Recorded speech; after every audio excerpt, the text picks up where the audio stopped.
Welcome, Fright fans! Tonight I have 5 creepy, spooky stories to share with you. These 5 stories are about people who reveal their terrifying, real-life, creepy experiences. Do you have any creepy experiences? Please leave those in the comments. Now, let the stories begin. I was born and raised in North Dakota. Back when I was in high school, a group of us would research murders that occurred out in our county. We would then go out and find these scenes and film the exploration at night. It was something to do while we got wasted on shitty beer and teenage bullshit. Eventually, we ran out of places to go, but we got really good at finding abandoned rural farmsteads by driving dirt roads and looking for the signs. Rut roads, deliberate tree groves, and old mailbox posts were common markers. We were out looking when we spotted a tree grove that was just out of place. Sure sign. It had padlocks on the outside doors that were knocked off pretty easily. We dispatched of them and entered the kitchen. There were 6 of us, all with flashlights, and we lit up the kitchen dining area fairly easy. The table was the initial thing we noticed, and it was strange because of how normal it looked. It was set for a meal and not a bowl was out of place. Only thing was, we'd been in dozens of these houses, and place settings were a first, especially on broken ones. As we investigated the area, we found the fridge had the disgusting remnants of a full stock, and the cupboards were full of canned and dry foods. This was also a first. One of my friends found mail on the counter from early June 1978, and another found a creepy ass TV guide in the living room with UFOs on the cover. All the family photos were hanging up. Mom, Dad, bro and sis in their 1970s glory. Furniture was dusty, but in good condition. Closets were full.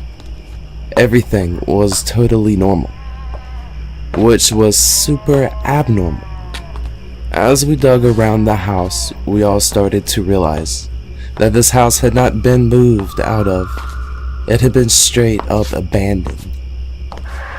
Imagine locking the door to your house and never coming back. That's the state this house was in. Complete unplanned departure. We went upstairs and split into 3 pairs to check out the 3 rooms. Ours was the closest, and obviously it was the younger boy's room. I can't describe what it looked like too well, because almost right away from the hall, we heard the most terrifying scream. We went running into the hallway and were all yelling questions at each other at the same time. After a few really long seconds, the 2 screamers caught their breath and said, "You have to go in and see." I prayed I wouldn't look like a wimp in front of my friends. I shouldn't have been too concerned because the others were as scared as I was.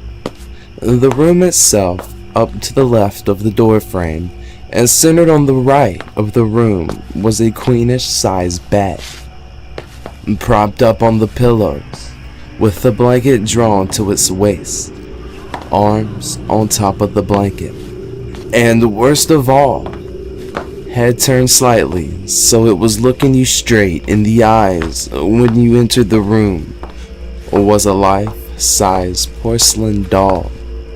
Snow white skin, jet black hair, cold dead eyes. The dead eyes lit up with our flashlights, like she was waiting for us. If the head hadn't been turned, I could excuse it, but it was turned, ready for when we walked in, ready for 20 years. Hasty exits were made down the stairs and into the car. It was during the ride we started to get even more creeped out when we realized that even though the house had been abandoned, someone had taken the time to set up that doll, not packing food, clothes, or family photos. Setting up the doll was one of the last things done in this house. We researched their names, but got nothing. No tragic car accidents, no grisly massacre, no extended family. Just a tacky time capsule in the middle of nowhere. We found out that the county had taken possession of the land for non-payment of taxes, explaining the loss. We never tracked down any more information on what happened to them, or why they left that creepy doll. Last year, a guy came to my house's door around 9 o'clock at night. He knocked and I got my mom, and she went out to see what was up. By the way, we live in a very rural area, so visits that late are extremely uncommon and strange. The guy talked to my mom about how he was opening a business, asked whether she liked American-made products, then handed her a Clorox container as a sample. He went back to his minivan and opened it to get a vacuum cleaner. When my mom saw 5 other men sitting inside, she told me to run and get my phone, since we don't have a landline. I could not find it, so I grabbed a knife and stood around the corner. She threw the container outside and told the men to get the hell off the property. As well as that, she was calling the cops. They peeled out of the driveway, and we never saw the car again. 2 months later, my mom found a single, bearded guy putting filled garbage bags by the back door. She asked him what the hell he was doing. He responded by saying, "This is for your little girl, my little sister." Again, she told him to get the hell out, then went through the bags. They were filled with garbage, dirty clothes, and empty tampon containers.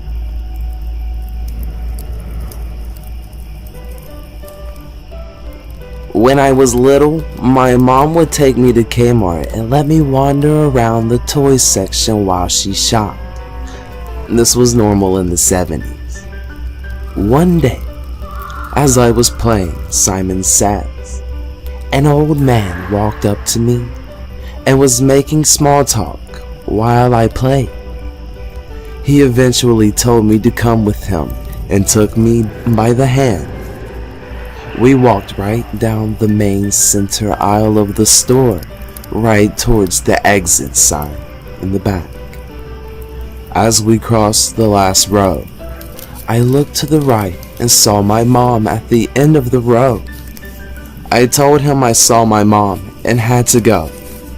I pulled away my hand and ran down to my mom. I decided not to tell her what happened because I really didn't want to get in trouble for going with the stranger. It was several years later that I realized that I had probably narrowly avoided being molested, kidnapped, or even worse.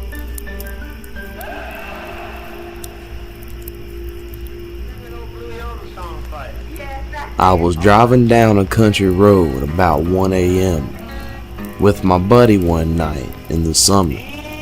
We come up to a one-lane, old rickety bridge at the bottom of a valley.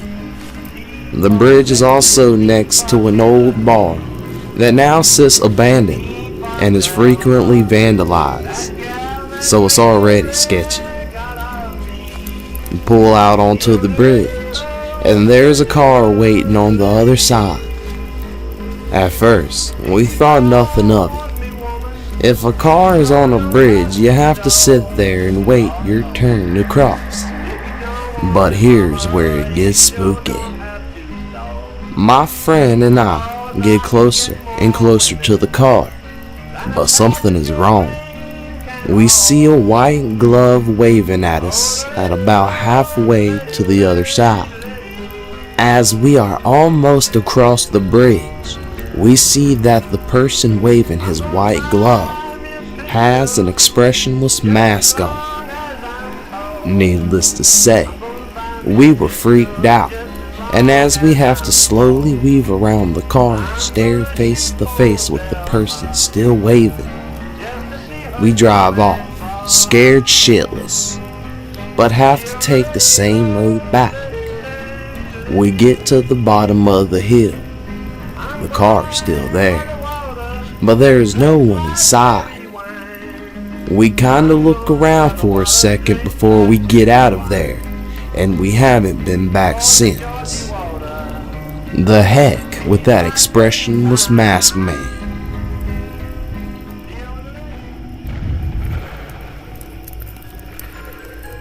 Okay, so even though this isn't supernatural or creepy or anything, it was freaking scary. I live in Sydney, Australia, and this was probably just over a year ago.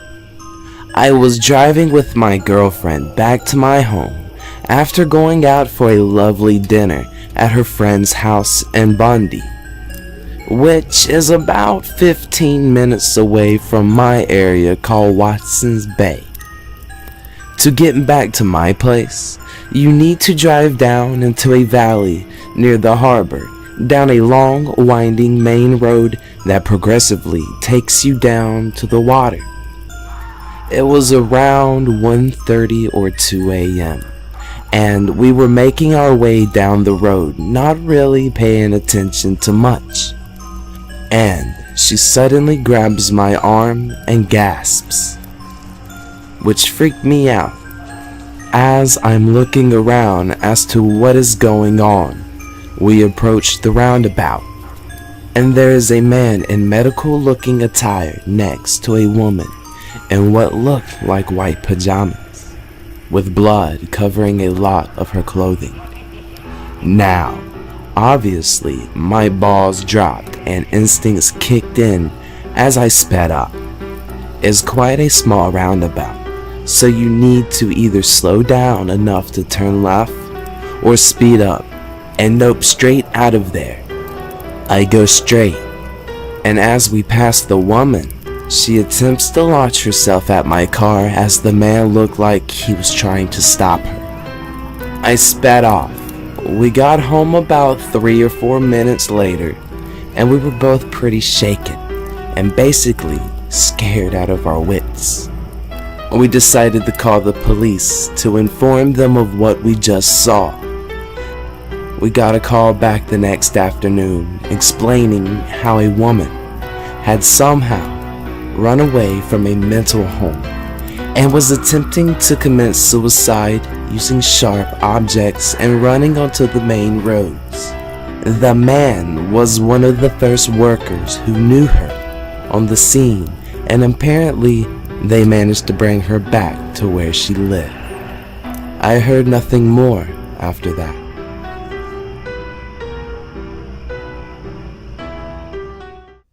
Wow, situations like that can definitely get the heart pounding. I hope you guys enjoy these stories. Until next time.